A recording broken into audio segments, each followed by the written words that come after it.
All right, here we go. KR. We're going to finish here. We're going to start up here. So let's use our periodic table as a guide. So this is the S block, 1s1, 1s2.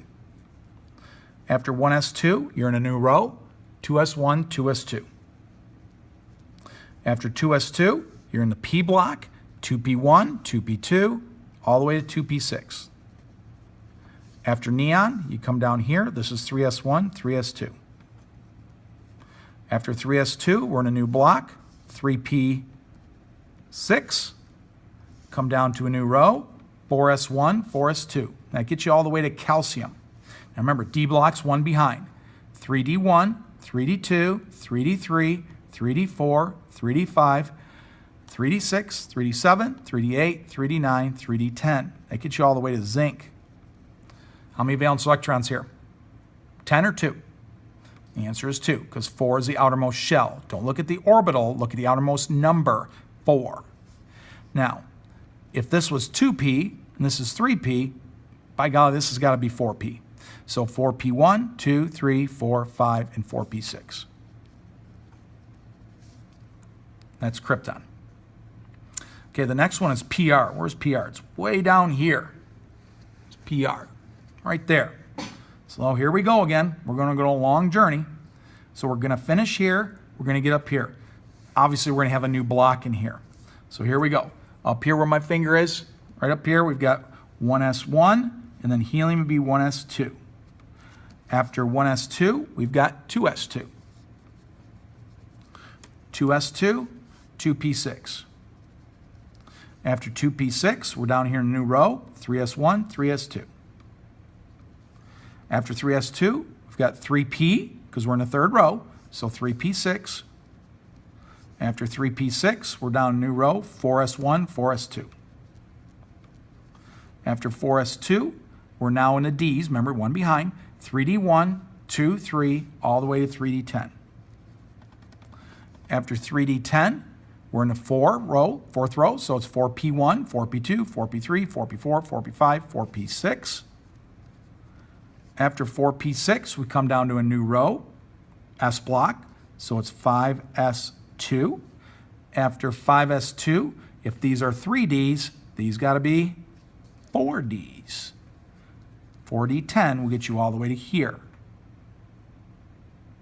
After 4d10, we're back in the P block, 5p1, 5p2, all the way to 5p6.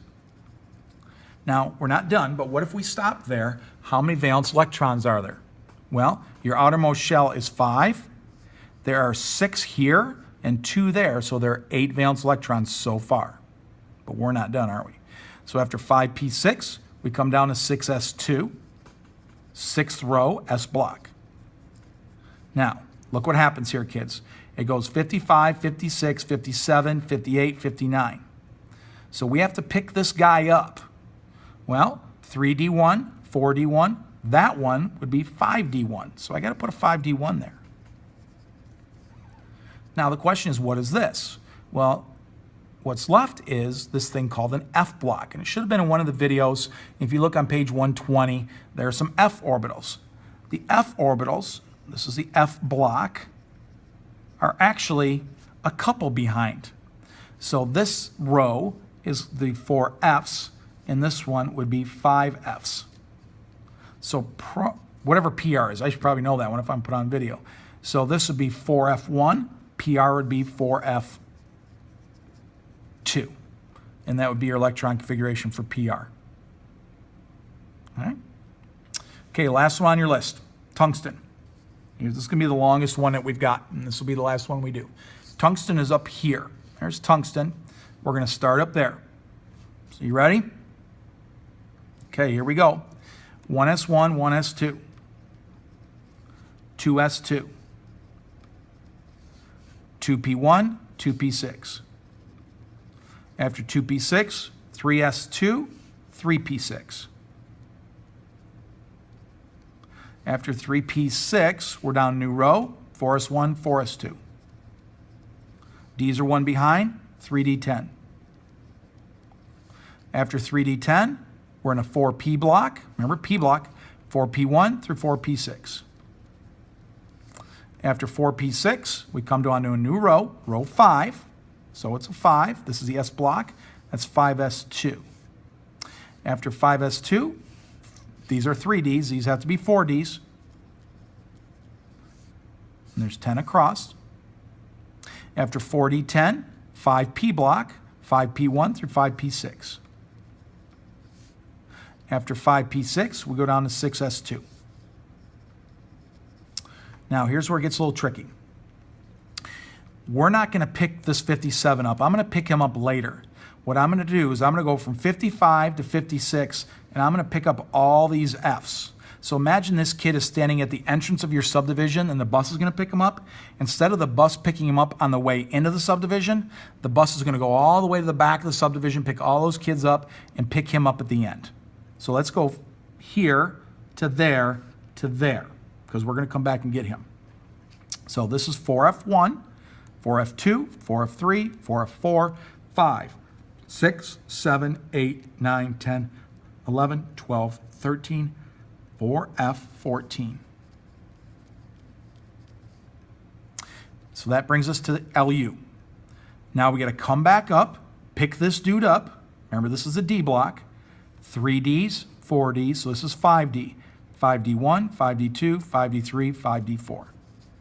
And that will take you all the way to tungsten, number 11. How many valence electrons? Well, what's your outermost shell? 5? No. 4? No. Right here. That's your outermost shell. 6. So it's got 2 valence electrons.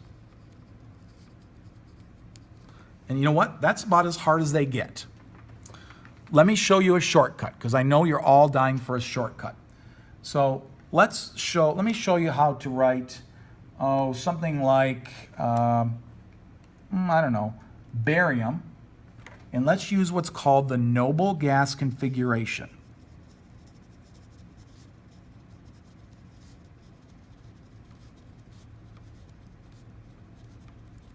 Okay, here's a shortcut. The noble gases are these elements right here. These are your noble gases. So the noble gas configuration is you're going to pick the noble gas before barium. So we're going to do what, barium? So here's barium right here, Ba. Okay. The noble gas before it, you got to go back, is xenon. So what you do is you put this in parentheses like this, and then you just go from there. So what's after xenon? Well, 6s1, 6s2. So that would be the noble gas configuration for barium. Okay? How about if we did it for, I don't know, Tc. Tc, I believe, is technetium. Here's Tc right here. Once you give it a shot, pause the video and see if you can do the noble gas configuration for technetium. All right, here we go. Technetium is right here. Pick up your noble gas before it. Your noble gas before it, go backwards, is krypton. So you put krypton in brackets, and you just continue from there. So pretend we already did 1s2, 2s2, all that jazz. So what would be next? 5s2. And then these is 5s2, this is 4d1, 4d2, 4d3, 4d4, 4d5. And that would be your noble gas configuration for technetium.